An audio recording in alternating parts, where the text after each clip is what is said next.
कल्पना करो, अगर मैं तुमसे कहूं कि तुम्हारे शरीर के भीतर एक ऐसा पर्वत खड़ा है जिसे हमारे शास्त्रों ने देवताओं का निवास कहा, जिसके भीतर अमृत बहता है और जिसकी जरा सी अनदेखी तुम्हें समय से पहले बूढ़ा, बीमार और कमजोर बना सकती है। ये कहानी किसी हिमालय या कैलाश की नहीं है। ये कहानी तुम्हारी अपनी पीठ की उस हड्डी की है जिसे तुम रोज झुके हुए बैठकर, मोबाइल में गर्दन डालकर, कुर्सी पर सिकुड़कर नजरअंदाज करते हो। शास्त्र कहते हैं, यदा मेरुः स्थिलः तदा चेतना दिव्या। और आधुनिक न्यूरोसाइंस साफ शब्दों में कहता है, जब रीढ़ गिरती है तो दिमाग सड़ने लगता है। ये कोई मोटिवेशनल डायलॉग नहीं, ये मेडिकल साइंस का निष्कर्ष है।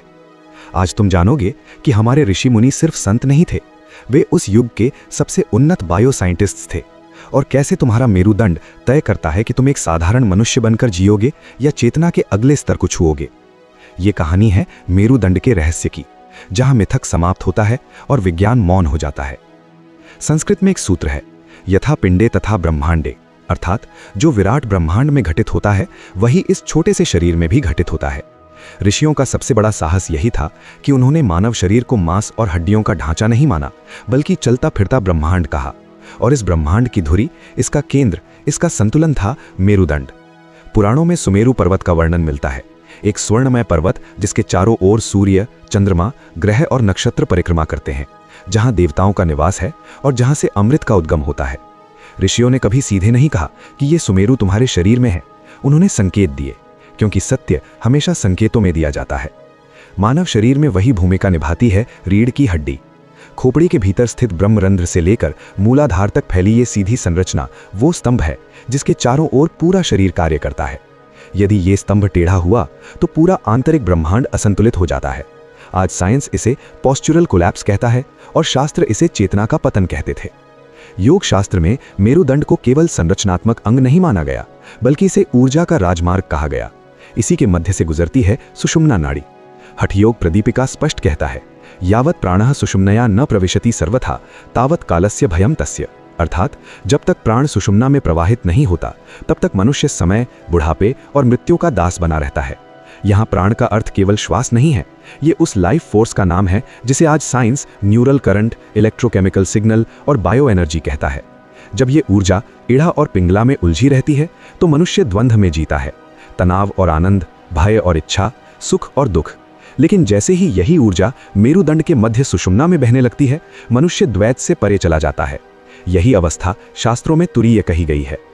कठोपनिषद और भगवद गीता शरीर को एक उल्टे वृक्ष के रूप में वर्णित करते हैं। ऊर्ध्व मूलम अधा शाखम, जिसकी जड़ें ऊपर हैं और शाखाएं नीचे। ऊपर मस्तिष्क जहां चेतना जन्म लेती है, नीचे शरीर जहां वही चेतना अनुभव बनती है। और इन दोनों को जोड़ने वाला तना है मेरुदंड। यदि ये तना कमजोर पड़ा तो चेतना का रस नीचे तक पहुंचेगा ही नहीं। आज साइंस इसी को सिग्नल डिग्रेडेशन कहता है। ऋषियों ने बहुत पहले चेतावनी दे दी थी। झुका हुआ मेरुदंड सिर्फ शरीर को नहीं झुकाता, ये मन को भी झुका देता है। डर, असुरक्षा, आलस्य और अवसाद पहले रीढ़ में जन्म लेते हैं, दिमाग में बाद में। इसीलिए योग में सबसे पहले कहा गया, आसनम स्थिरम सुखम। आसन केवल बैठने की मुद्रा नहीं थी, ये मेरुदंड को उसकी प्राकृतिक गरिमा में लौटाने की प्रक्रिया थी। यहीं से जन्म होता है अमृत, सोमरस और कुंडलिनी जैसे प्रतीकों का। ऋषि जानते थे कि सीधी और लचीली रीढ़ केवल शरीर को नहीं, समय को भी पराजित कर सकती है। लेकिन ये ज्ञान हर किसी के लिए नहीं था, इसीलिए इसे कथा बनाया गया, मिथक बनाया गया, प्रतीक बनाया गया, ताकि अयोग्य केवल कहानी सुने और योग्य सत्य को देख लें। हजारों वर्षों तक जो बातें ऋषियों ने संकेतों और प्रतीकों में कहीं, आज आधुनिक विज्ञान उन्हीं बातों को मशीनों, स्कैन और प्रयोगशालाओं में देखकर स्वीकार करने को मजबूर हो चुका है। न्यूरोसाइंस कहता है कि रीढ़ की हड्डी कोई साधारण हड्डी नहीं है, ये दिमाग का विस्तार है, एक चलता फिरता ब्रेन स्टेम है। जब एक शिशु माँ के गर्भ में बनता है तो सबसे पहले न्यूरल ट्यूब का निर्माण होता है। यही न्यूरल ट्यूब आगे चलकर दो हिस्सों में विभाजित होती है, ऊपर मस्तिष्क और नीचे स्पाइनल कॉर्ड। अर्थात रीढ़ कोई अलग अंग नहीं है, ये वही दिमाग है जो नीचे तक फैला हुआ है। ऋषि इसे सुषुम्ना कहते थे, साइंस इसे सेंट्रल नर्वस सिस्टम कहता है। नाम अलग है, सत्य एक है। यही वो सुपर हाईवे है जहां से दिमाग शरीर के हर अंग को आदेश भेजता है और शरीर हर अनुभव की सूचना दिमाग तक पहुंचाता है। अब यहाँ असली खेल शुरू होता है। साइंस कहता है कि जैसे ही रीढ़ की हड्डी अकड़ती है, दबती है या गलत मुद्रा में जाती है, नर्व सिग्नल्स में रुकावट आने लगती है। इसे नर्व कंप्रेशन कहा जाता है।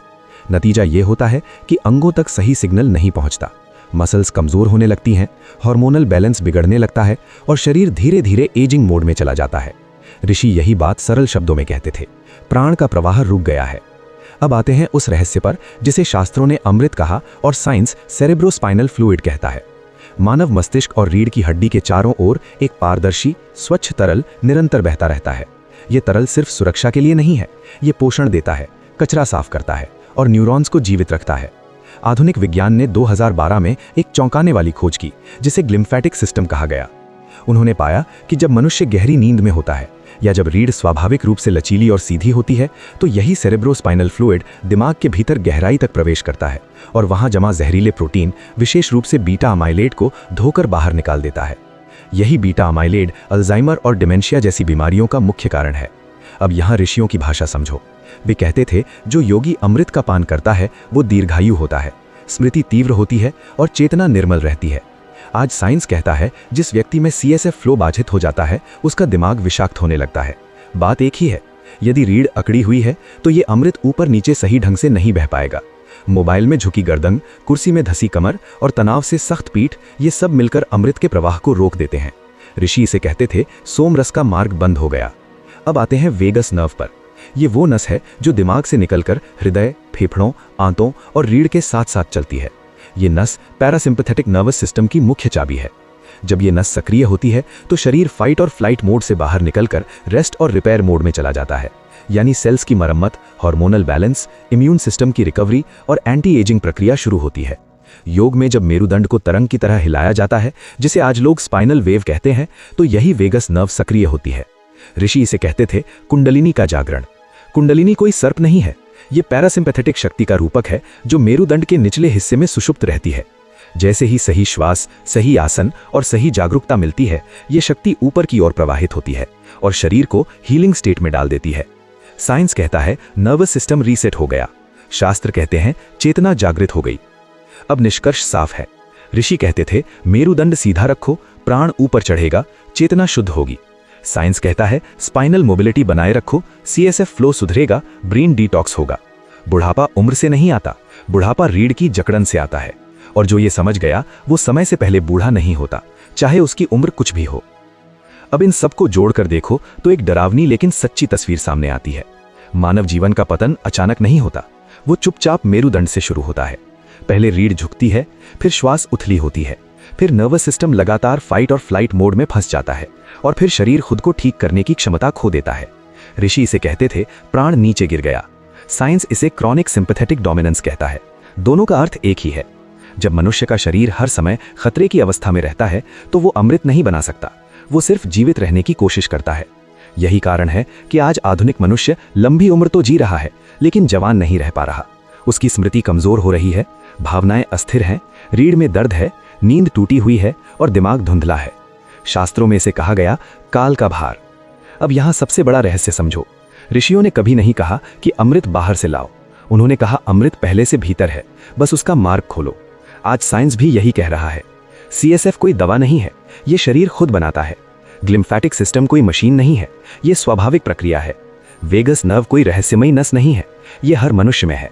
अंतर सिर्फ इतना है कि आधुनिक जीवन शैली मेरुदंड को बंद कर देती है और यौगिक जीवन शैली उसे खोल देती है। अब यही वो बिंदु है जहां कहानी समाधान में बदलती है। ऋषियों का समाधान ही जटिल नहीं था लेकिन अनुशासन मांगता था। सबसे पहला नियम, मेरुदंड को सम्मान दो।